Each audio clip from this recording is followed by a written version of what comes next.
Siratal ladzina an'amta 'alaihim, jalan orang-orang yang kau berikan nikmat kepada mereka.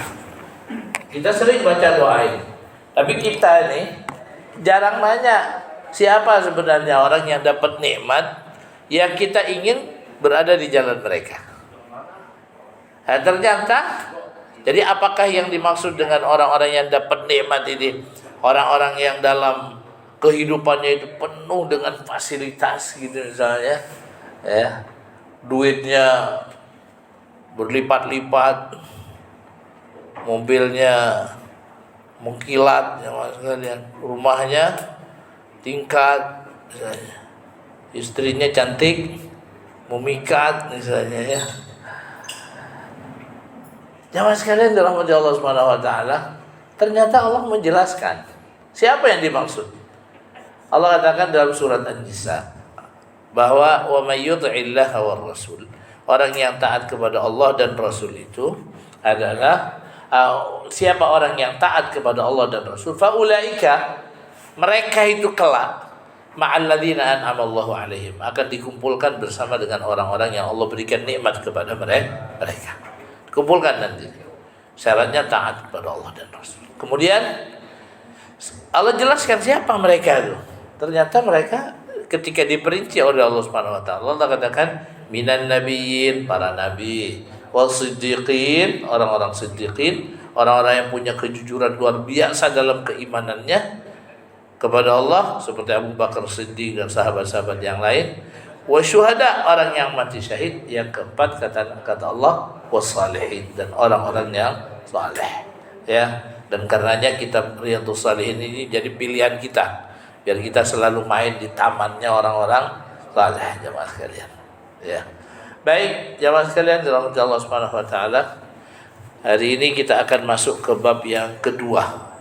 Bab yang kedua di kitab Riyadhus Shalihin. Setelah beberapa pertemuan kita berbicara beberapa poin tentang niat, ya. Sekarang kita akan masuk bab kedua, yaitu babut taubah, bab tentang taubat. Ini penting banget buat kita, bil khusus, ya, kita yang sekarang pindah tahun nih jemaah sekalian, ya, pindah tahun dari 2022 ke 2023, ya. Mumpung kita masih pindah tahun, belum pindah alam, ya, karena kemarin saya ikut nguburin tetangga yang meninggal, ya mas sekalian. Nah ini yang ini saya bilang ini bukan pindah tahun nih, pindah alam, ya. Alhamdulillah ini kita cuman baru pindah tahun aja, ya, pindah tahun. Berhusnudzanlah jamaah sekalian, kalau Allah panjangkan umur kita, berarti Allah Subhanahu wa taala akan berikan kesempatan kepada kita untuk mendekatkan diri kepada Allah, untuk memperbaiki, ya, kekurangan-kekurangan atau kesalahan yang lalu, menyempurnakan kekurangan-kekurangan yang lalu, ya, karena kita berharap bahwa orang yang menjadi orang yang sukses, ya, yang hari ininya orang yang beruntung, orang yang hari ininya lebih baik daripada hari kemarin. Nah, dan at-taubatu ilallah, bertaubat kepada Allah Subhanahu wa taala, itu adalah salah satu yang insyaallah akan memberikan jaminan buat kita bahwa kita akan menjadi orang yang hari ininya insyaallah akan lebih baik, ya.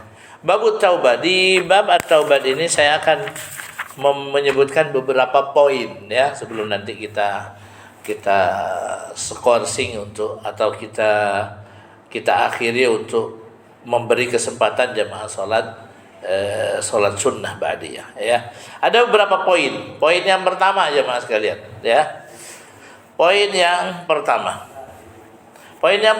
itu adalah komentarnya Al-Imam An-Nawawi tentang kewajiban bertaubat. Jadi taubat itu hukumnya apa sih sebenarnya, ya? Coba jamaah sekalian dirahmati Allah Subhanahu wa taala.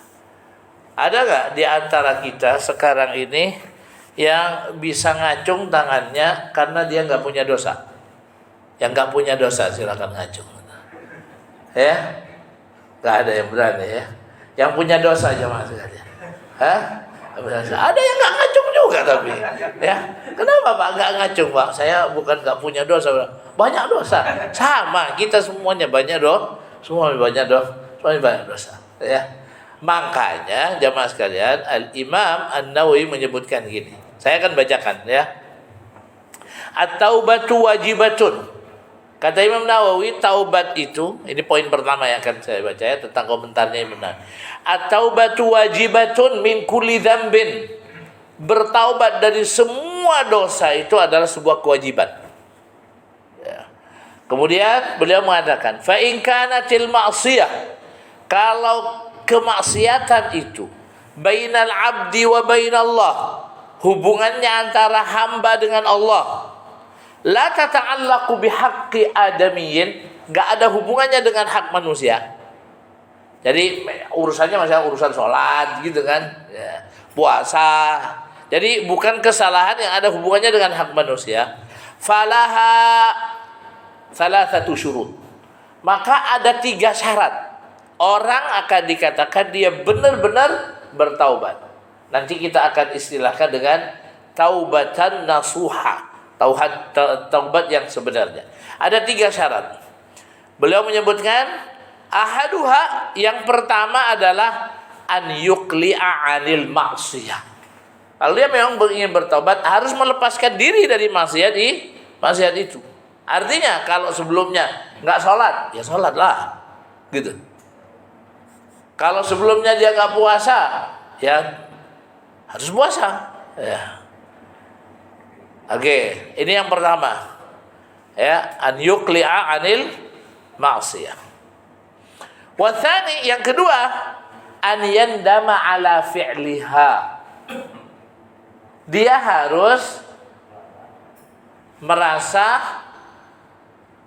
yandam. Nadam itu maknanya adalah menyesal. Dia harus menyesal. Ya, ada perasaan, kenapa saya mengerjakan ini? Nah, gitu. Ya, ada lagi yang menyesal karena bukan mengerjakan, nggak sempat ngerjain. Nah, ada, ya. Nah, ini bukan tuh, ya. Jadi taubat itu ya syaratnya harus menyesal kenapa saya dulu melakukan itu, ya.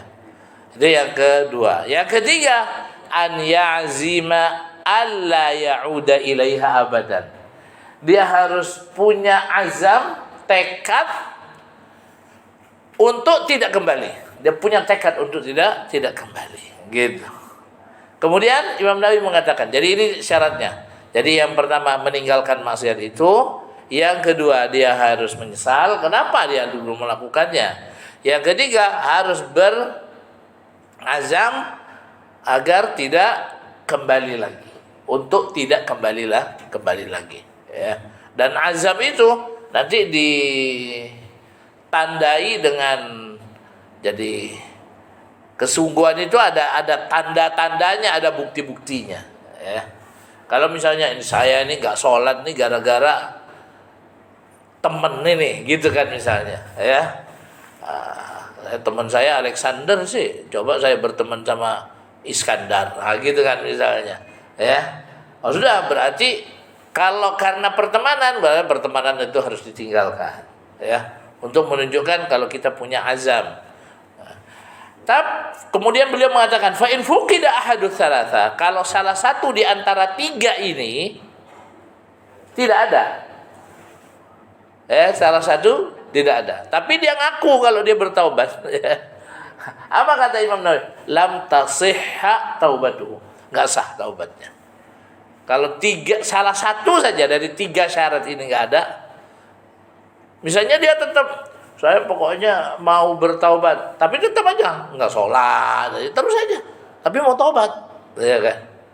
Atau nggak pernah ada perasaan di dalam hati itu, perasaan menyesal, ya, maka nggak sah. Oke, itu kalau kemaksiatan hubungannya dengan, tidak ada hubungannya dengan hak manusia, dia hubungannya dengan Allah aja. Wa in kanatil maksiyah, kalau kemaksiatan itu berhubungan dengan hak manusia, fasyurutuha arba'ah, maka syaratnya 4 itu adalah hadhihi salasah, tiga yang pertama. Tiga yang pertama ingat lagi kita. Meninggalkan.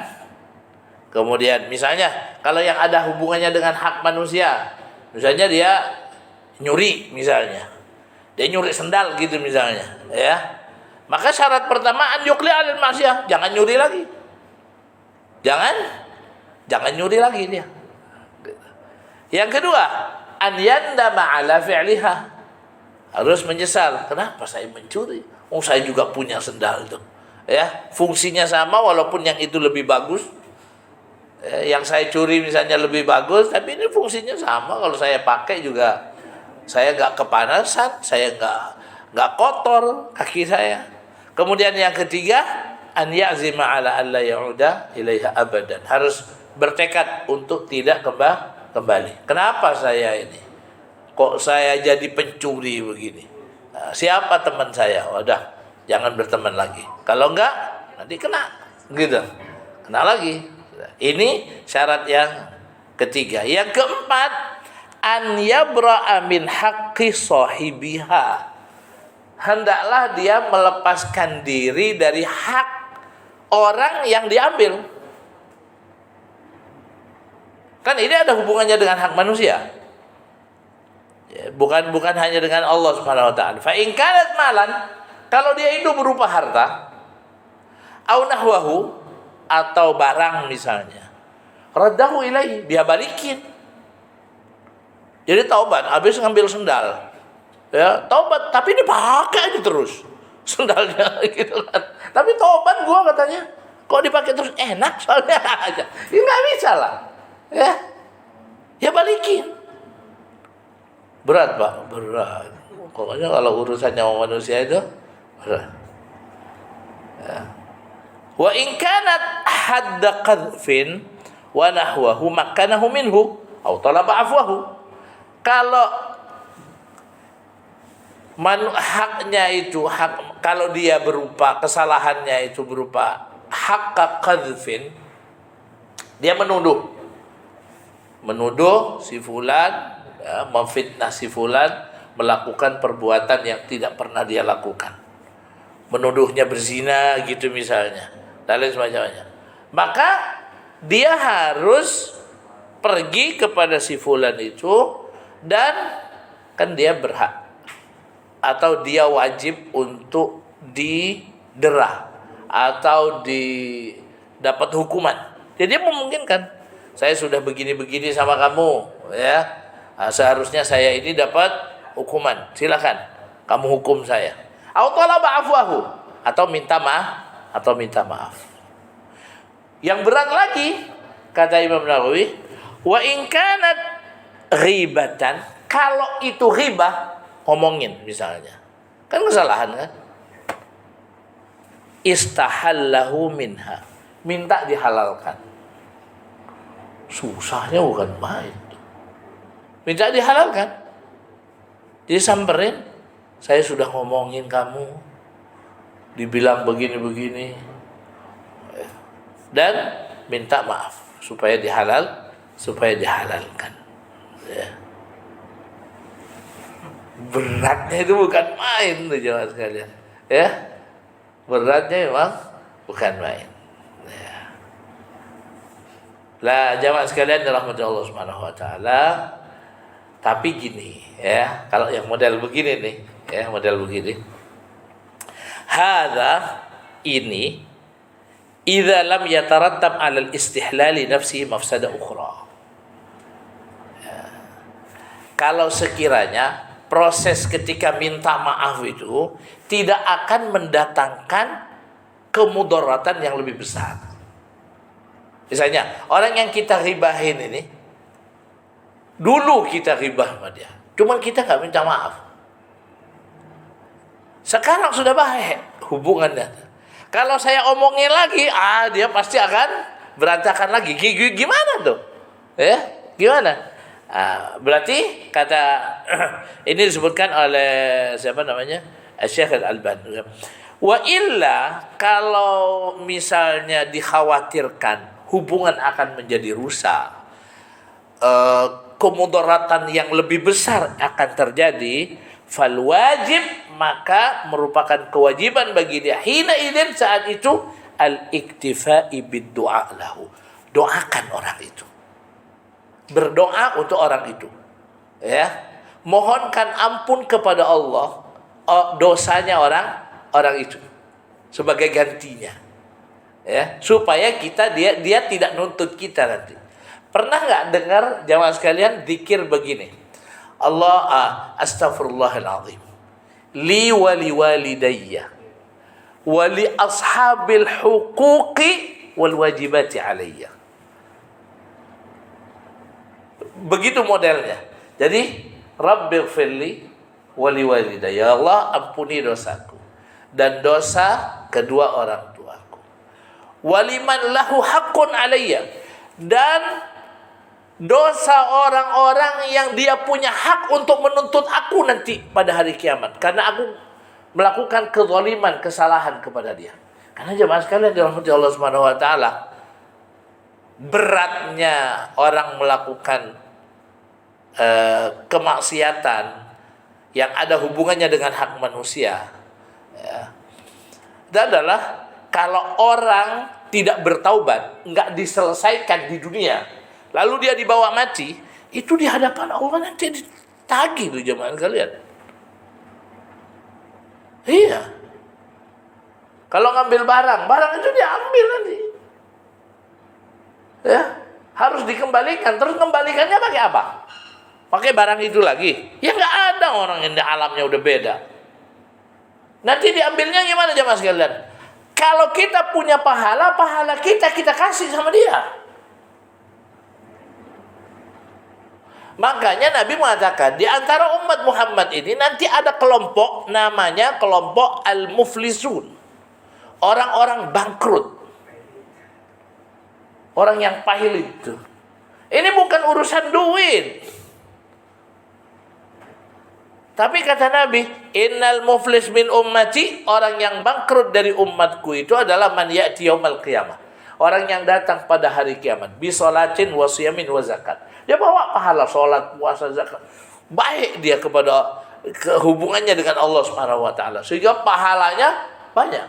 Tapi sayang, dia juga bawa kezaliman kepada sesama hamba Allah. Kata Nabi sallallahu alaihi wasallam, ya'ti wa qad syatama hadza. Dulu di dunia itu dia pernah syatama hadza, pernah ngata-ngatain si fulan. Mentang-mentang dia atasan, yang ini bawahan. Dia pikir atasan lebih penting daripada bawahan. Padahal kalau dihitung-hitung lebih penting atasan atau bawahan, Pak? Hah? Bawahan. Kita keluar nggak pakai atasan nggak apa-apa. Jangan macam-macam keluar nggak pakai bawahan. Wah, makanya yang bawahan ini digencet-gencet kata-katain. Dia karena bawahan nggak berani. Nggak berani dia. Terus nggak minta maaf. Kata Nabi, ya, waqad syatama hadza. Dia pernah kata-katain si fulan. Wa qadhafa hadza, pernah menuduh si fulan. Ini bikin rekayasa. Yang bukan dia sebenarnya yang nyuri, tapi direkayasa supaya dia ini yang gitu. Kata Nabi, ya, qadhafa hadza. Wa akala mala hadza, makan hartanya si fulan. Dimanipulasi, ya. Wa safaka dama hadza, dan dia membunuh si fulan. Wa daraba hadza, dan memukul si fulan. Ini kalau dipikir jemaah sekalian, ini Nabi ngasih informasi tentang macam-macamnya kezaliman kepada orang. Ada yang hubungannya dengan hati, disakitin, dikata-katain, ini ya. Perasaannya yang disakitin. Atau akhadamalahu, ngambil hartanya. Ini urusan sama materi. Ya, ada hatinya, ada materinya. Yang ketiga itu apa? Fisiknya. Dari mulai memukul sampai membunuh. Akhirnya apa kata Nabi? Fayu'ta hadza min hasanatihi. Pahalanya itu dibagi sama fulan ini. Wa hadza min hasanatihi, wa hadza min hasanatihi. Kalau orang-orang yang dia zalimi di dunia itu banyak, akhirnya apa? Habislah pahalanya. Nah, terus Nabi mengatakan gini, fa in faniyat hasanatuhu. Gimana kalau habis pahalanya? Kata Nabi SAW, ukhidha min khatayahum. Nanti dosanya orang yang dizalimi itu yang akan diambil. Ukhidha min khatayahum, diambil berapa dulu? Sebesar apa dosanya dia? Maka diambil apa kezalimannya sebesar apa? Maka diambil dosanya yang sepadan. Ya. Dengan kezaliman dia, bobotnya diambil, summa turihat alaih, dibebankan kepada orang ini, summa turiha finnar. Nah, makanya jemaah sekalian dirahmati Allah Subhanahu wa taala, kata para ulama, sudah kalau misalnya ya, kalau ingin minta maaf tapi kondisinya kok nggak memungkinkan, ini akan mendatangkan kemudaratan yang besar, hubungan menjadi rusak dan lain sebagainya. Sudah, perbanyak istighfar kepada Allah untuk orang itu. Karena orang itu adalah orang yang berhak untuk menuntut kita nanti. Kita berharap istighfar itu nanti akan menjadi penggantinya. Ya, jadi kalimatnya Rabbighfirli wa liwalidayya wa li ashabil huquqi wal wajibati alayya, atau ashabil huquqi alayya. Kemudian wali jami'il muslimin. Kalimatnya kuncinya pada wali ashabil huquqi alayya.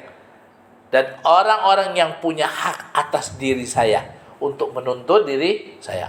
Ya Allah, ampuni mereka sebelum mereka menuntut aku. Itu maksudnya. Ya.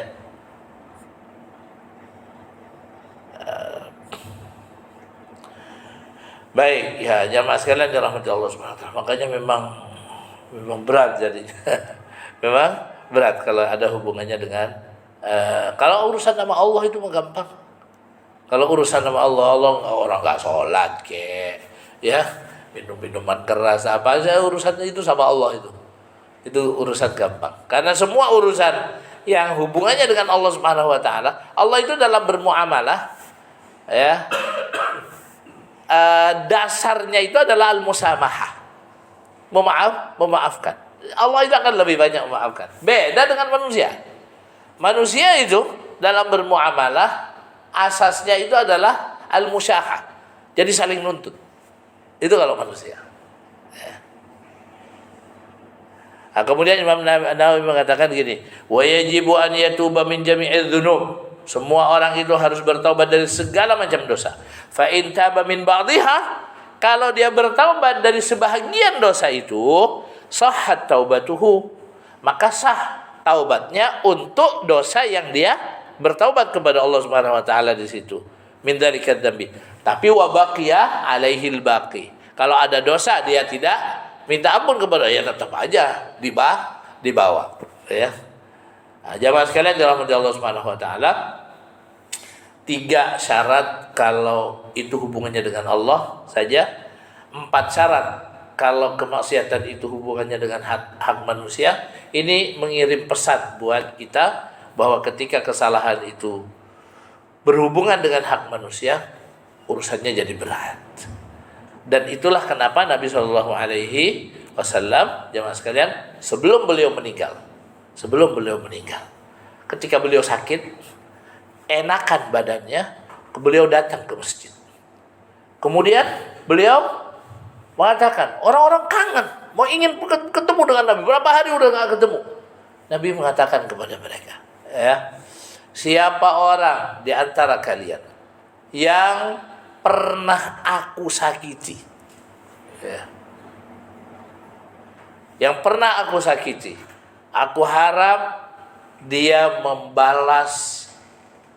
memberikan balasannya kepadaku. Aku khawatir aku tidak mau membawa kesalahan ini ke hadapan Allah Subhanahu wa taala. Itu sampai menawarkan begitu. Tapi siapa orang yang disakitin oleh Nabi, orang akhlaknya luar biasa. Tapi Nabi sekali, 2 kali, sampai 3 kali Nabi Muhammad SAW mengatakan. Begitu baru ada yang ngaco. Walaupun ini sebenarnya modus juga ya mas kalian. Dia mengatakan, saya ya Rasulullah, orang tuh ngelihat siapa ini, kok berani-beraninya, ya, ingin melakukan pembalasan kepada Nabi SAW. Ternyata Dia itu adalah sahabat yang namanya Ukasha. Sahabat tuh geram sama Ukasha ini. Kok berani-beraninya? Kenapa? Karena Ukasha ini adalah orang yang pernah didoakan oleh Nabi akan masuk surga tanpa hisab, tanpa azab. Ya? Jadi ketika Nabi pernah ngasih informasi, di antara umat ini ada sekitar 70.000 orang nanti akan masuk surga tanpa hisab, tanpa azab.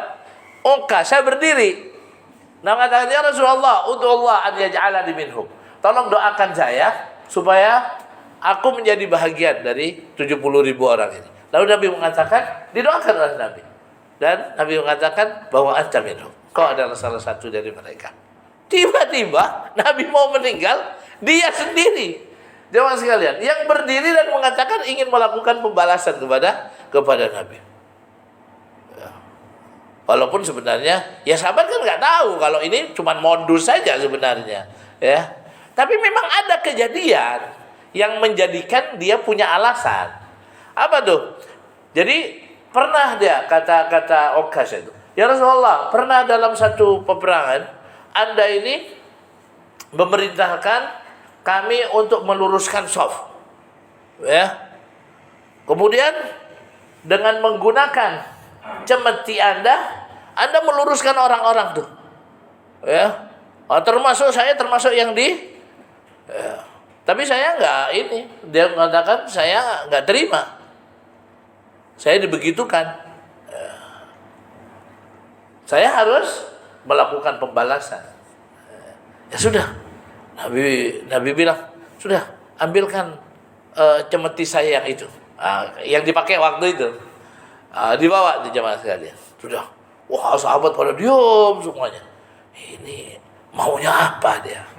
Ya, karena masih belum tahu apa maunya, jadi mereka geram aja udah datang. Ini ya Rasulullah. Kemudian Nabi kasih ke siapa? Ke Ukasha. Kemudian Ukasha bilang, Nabi bilang, ayo sudah, silakan. Kamu lakukan kepadaku apa yang dulu aku lakukan kepadamu. Masih ada permintaan lagi. Tapi ya Rasulullah, ketika Anda melakukan itu kepadaku, saat itu saya telanjang dada. Lah saya minta Anda juga buka baju. Waduh, jemaah sekalian. Ya, ini Nabi baru sakit. Dan ini mungkin 3 hari setelah itu Nabi meninggal. Ya, tak lama setelah itu meninggal. Kemudian apa jawab sekalian dirahmati Allah? Ya sudah, Nabi buka bajunya. Sudah, ayo silakan kamu lakukan apa yang kamu inginkan. Ya. Setelah itu dia maju. Kemudian dia sebenarnya kalau mau ingin memukul Nabi itu bisa sebenarnya sudah. Ya, tapi ternyata dia lemparkan cemeti itu, kemudian ditabraknya Nabi SAW. Ya. Kemudian dipeluk dada Nabi itu dengan wajahnya, dan dia mengatakan, ya Rasulullah, ya, saya sudah berjanji, saya tidak ingin mati sebelum kulit saya bersentuhan dengan kulitmu. Wah, di situ jemaah sekalian, sahabat baru tahu, ya, ini sahabat yang sebenarnya ingin mengungkapkan cintanya kepada Nabi itu nggak ada cara kecuali seperti itu, ya. Dan saat itu sahabat itu aneh-aneh jemaah sekalian, ya, kepada Nabi SAW. Ada di antara mereka itu yang saat kejadian itu juga, siapa yang orang yang punya hutang, karena Nabi nggak mau bawa hutang. Siapa yang aku punya hutang sama dia, bilang siapa, aku nanti bayar, ya. Kan Nabi baru sakit. Ada orang, saya Rasulullah ada punya hutang sama saya. Berapa? Sekian dirham. Kecil. Sahabat bilang, coba bilang, nanti gua yang bayar ke sahabat yang lain, gitu kan. Kata, enggak. Katanya suruh nagih katanya. Ya, enggak apa-apa katanya. Sudah, ambilin duitnya. Malah suruh lebihin. Ya, dibayar lebih.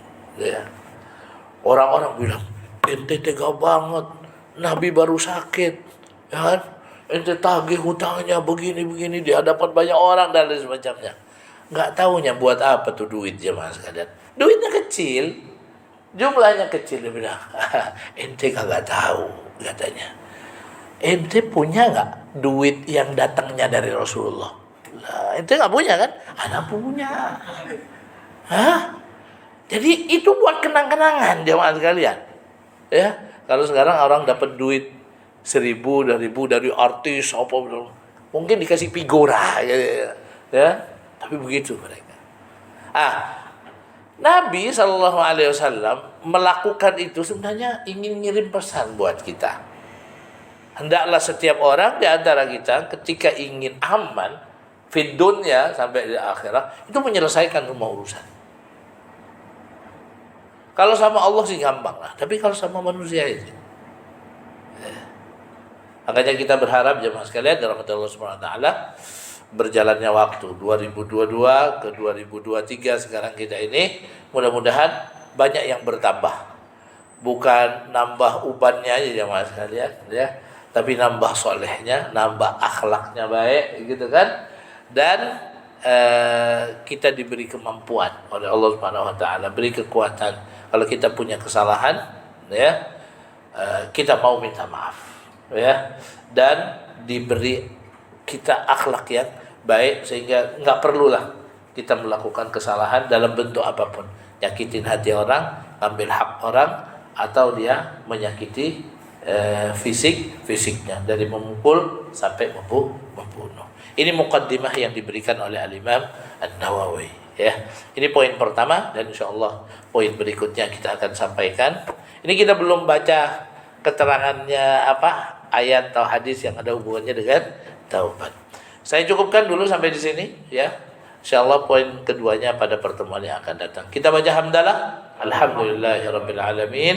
Kita baca kafaratul majlis, subhanakallahumma wa bihamdik asyhadu an la ilaha illa anta astaghfiruka wa atubu ilaik. Assalamualaikum warahmatullahi wabarakatuh. Waalaikumsalam.